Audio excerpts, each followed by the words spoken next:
Hello everyone, welcome back to my channel TR learners. ఈరోజు మనం ఈ వీడియోలో 10th క్లాస్ తెలుగు లాంగ్వేజ్లోని మొదటి పాఠం దానశీలము ఈ పాఠాన్ని ఈరోజు చెప్పుకుందాం. మనకి కవి వచ్చేసి బమ్మెర పోతన. ఈ పాఠం నేపథ్యం ఏంటో చూద్దామా. విరోచనుని కుమారుడైన బలి అసురు చక్రవర్తి, ప్రహ్లాదుని మనుమడు. ఇతడు తన శక్తి సామర్థ్యాలతో స్వర్గలోకాన్ని ఆక్రమించాడు. ఇతని పరిపాలనలో కొందరు దేవతలు స్వర్గాన్ని వదిలిపోగా మిగిలిన వారు వివక్షకు గురైనారు. ఈ విషయాన్ని వారు మహావిష్ణువుతో చెప్పుకోగా తాను వామనునిగా జన్మించి దేవతల కష్టాలు తీరుస్తానని అభయమిచ్చాడు. ఆ తర్వాత కొంతకాలానికి మహావిష్ణువు వామనావతారం ఎత్తాడు.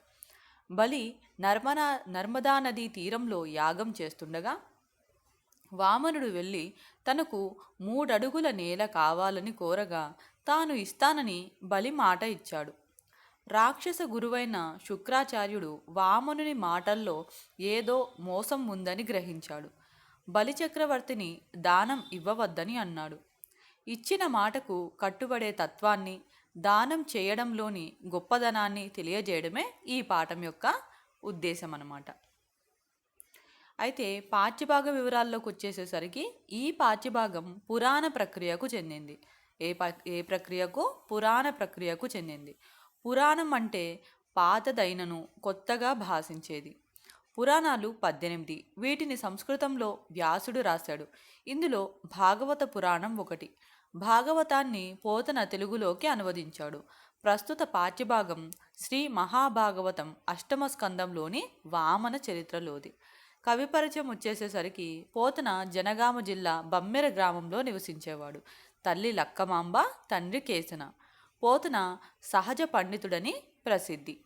మానవ మాతృలైన రాజులకు తన గ్రంథాన్ని అంకితం చెయ్యనని, భగవంతుడిచ్చిన కవితా కళను భగవంతునికే అంకితం చేస్తానని చెప్పి తన భాగవత పురాణాన్ని శ్రీరామచంద్రునికే అంకితం చేశాడు.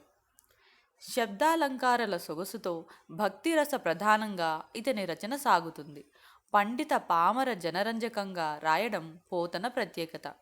ప్రహ్లాద చరిత్ర, గజేంద్ర మోక్షం, రుక్మిణీ కళ్యాణం మున్నగు ఘట్టాలలోని పద్యాలు ప్రతి తెలుగువాడికి కంటతా వస్తాయి.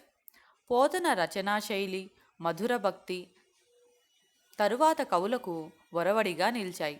వీరభద్ర విజయం, భోగిని దండకం, నారాయణ శతకం ఇతని ఇతర రచనలు. ఇది మనకు కవి పరిచయం. అయితే ప్రవేశిక. ఇచ్చిన మాట తప్పకపోవడం, తాను సంపాదించిన దానిలో శక్తి మేరకు దానం చేయడం, తన ఇంటికి వచ్చిన అతిథి అభ్యాగతులను ఆదరించడం అనేవి మానవులకు ఉండవలసిన మహిత గుణాలు. మన పురాణాలలో, చరిత్రలో ఇటువంటి మహనీయుల కథలు ఎన్నెన్నో ఉన్నాయి. వాటిని చదివి మనం స్ఫూర్తి పొందవలసిన అవసరం ఉంది. ప్రస్తుత పాఠంలో బలిచక్రవర్తి తాను ఇచ్చిన మాటకు కట్టుబడి తన గురువు వారించిన హెచ్చరిస్తున్న వామనుని కోరిక మేరకు దానం చేస్తాడు. ఆ అద్భుత సన్నివేశాన్ని పోతన రమణీయ శైలిలో ఆస్వాదిద్దాం. అయితే నేను ఇక్కడ పద్యాలు చెప్పట్లేదు, పాఠాన్ని మాత్రమే వివరిస్తున్నాను. దాతల్లో గొప్పవాడా ఓ బలిచక్రవర్తి, నీ కులాన్ని, రాజ్యాన్ని, పరాక్రమాన్ని నిలుపుకో. ఈ పొట్టివాడు విష్ణువు కొంచెం మాత్రమే తీసుకొని పోయేవాడు కాదు. 3 అడుగులతో 3 లోకాలను కొలిచే త్రివిక్రమ రూపాన్ని పొందుతాడు. బ్రహ్మాండమంతా నిండిపోతాడు. ఎవరైనా అతడిని ఆపగలరా? నా మాట విను. దానం వద్దు, గీనం వద్దు. ఈ బ్రహ్మచారిని పంపించు, వామనుణ్ణి పంపించేసేయ్ అని అంటున్నాడనమాట. అని ఈ విధంగా తన వంశగురువైన శుక్రాచార్యుడు తన మేలు కోరి చెప్పుతుండగా క్షణకాలం కన్నులు మూసుకొని కీర్తిమంతుడైన బలి ఇట్లా అన్నాడు. ఏమన్నాడు?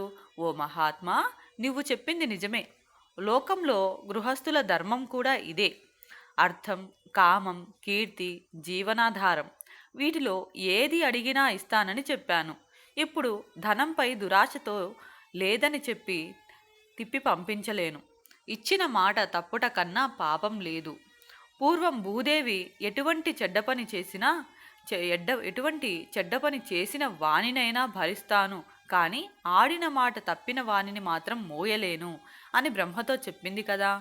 యుద్ధంలో వెనుదిరగకుండా వీరమరణం పొందడము, మాటకు కట్టుబడి సత్యంతో బ్రతకడము మానధనులైన వాళ్లకు మేలైన మార్గాలు. రైతులకు మంచి నేల, మంచి విత్తనాలు దొరకటం అరుదు. అట్లే దాతకు తగినంత ధనము, దానిని గ్రహించడానికి ఉత్తముడైన వ్యక్తి దొరికే అదృష్టం అరుదే కదా. ఆచార్య, పూర్వం రాజులు ఉన్నారు, వారికి రాజ్యాలు ఉన్నాయి. వారు ఎంతో అహంకారంతో విర్రవీగారు. కానీ వారెవరూ ఈ సంపదలను మూటగట్టుకొని పోలేదు. ప్రపంచంలో వారి పేర్లు కూడా మిగులలేదు. శిబిచక్రవర్తి వంటి వారు కీర్తి కోసం సంతోషంగా అడిగిన వారి కోరికలు తీర్చలేదా? వారిని ఈనాటికి లోకం మరువలేదు కదా.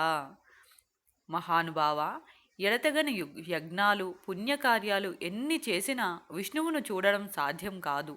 అటువంటి గొప్పవాడు చిన్నవానిగా మారి అడుగుతున్నాడు. అతడు కోరిన దానిని ఇవ్వడం కంటే నా వంటి వానికి ఇంకేం కావాలి? ఓ పండితోత్తమ, నాకు నరకం దాపురించినా సరే, బంధనం ప్రాప్తమైనా మంచిదే. ఈ భూమండలం అదృశ్యమైనా, నాకు దుర్మరణం వచ్చినా సరే, నా వంశం అంతా నశించినా సరే, ఏమైనా కాని, ఏదైనా రాని, ఎందుకు ఇన్ని మాటలు? వచ్చినవాడు శివుడు, విష్ణువు, బ్రహ్మ, ఎవరైనా సరే నా నాలుక వెనుదిరగదు అంటే ఆడిన మాట తప్పను. బాగా బ్రతికినా, ఎన్ని కష్టాలకు గురి అయినా, పేదరికం వచ్చినా, ప్రాణానికి ధనానికి చేటు వచ్చినా, చివరికి మరణమే సంభవించినా సరే అభిమానధనులు మాట తప్పలేరు అని ఈ విధంగా బలిచక్రవర్తి మాట్లాడుతుండగా చంద్రబింబం వంటి ముఖము, మత్తిల్లిన రాజహంస వంటి నడక కలిగిన అతని ఇల్లాలు వింధ్యావళి భర్త యొక్క సైగను గమనించింది. ఆ బ్రహ్మచారి కాళ్ళు కడిగి దానం చేయటానికై శ్రేష్టమైన బంగారు కలశంతో నీళ్లు తెచ్చింది. అప్పుడు వామనుడితో బలిచక్రవర్తి ఇట్లా అన్నాడు: ఓ ఉత్తమ బ్రహ్మచారి, లేవయ్యా, ఇటు రావయ్యా, నీవు అడిగింది లేదనకుండా ఇస్తా. నీ పాదాలు కడుగనివ్వు, ఇంకా ఆలస్యం దేనికి? వామనుడైన విష్ణువు కుడిపాదాన్ని బలిచక్రవర్తి కడిగాడు. ఆ పాదం దేవతలను కష్టాల నుండి కాపాడేది, కలకాలము మేలు కలిగించేది, అన్ని ఉపనిషత్తులకు అలంకారమైంది, భవబంధాలను పోగొట్టి మోక్షాన్ని సమకూర్చేది. అదేవిధంగా ఆ చక్రవర్తి వామనుని ఎడమపాదాన్ని కూడా కడిగాడు. పవిత్రమైన ఆ జలాలను నెత్తిపై చల్లుకున్నాడు, ఆచమనం చేశాడు, దేశకాల పూర్వకమైన సంకల్పాన్ని చెప్పాడు. బలిచక్రవర్తి చేతులు చాచి వామనుని పూజించాడు. బ్రాహ్మణుడవు, ప్రసిద్ధమైన వ్రతము కలవాడవు, విష్ణు స్వరూపుడవు, వేద ప్రమాణంచే తెలుసుకోదగిన వాడవైన నీకు 3 అడుగుల నేల దానం చేస్తున్నానని పలికి పరమాత్మనకు ప్రీతి కలుగుగాక అంటూ వెనువెంటనే చేతిలో నీటిని ధారవోశాడు. అది చూసి లోకం ఆశ్చర్యపడింది. ఓ పరీక్షిన్ మహారాజా, అన్ని భూతాలకు విష్ణువు అధిపతి. ఆయనకు బలిచక్రవర్తి దానమియ్యగానే 10 దిక్కులు పంచభూతాలు బలి బలి అని పొగిడాయి. ఇది ఈ పాఠం.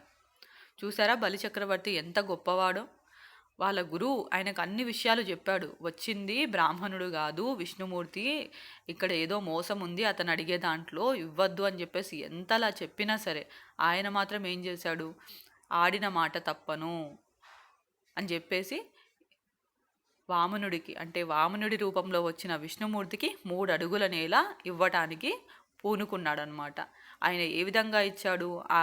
ఆ బ్రాహ్మణుని, ఆ బ్రహ్మచారి అయిన బ్రాహ్మణుని పాదాలు కడిగి ఆ నీటిని తన శిరస్సుపై చల్లుకొని ఆ విధంగా ఆయనకి ఎంతో భక్తితో, ఎంతో శ్రద్ధతో తను ఇస్తానన్న 3 అడుగుల నేలను ఇచ్చాడనమాట.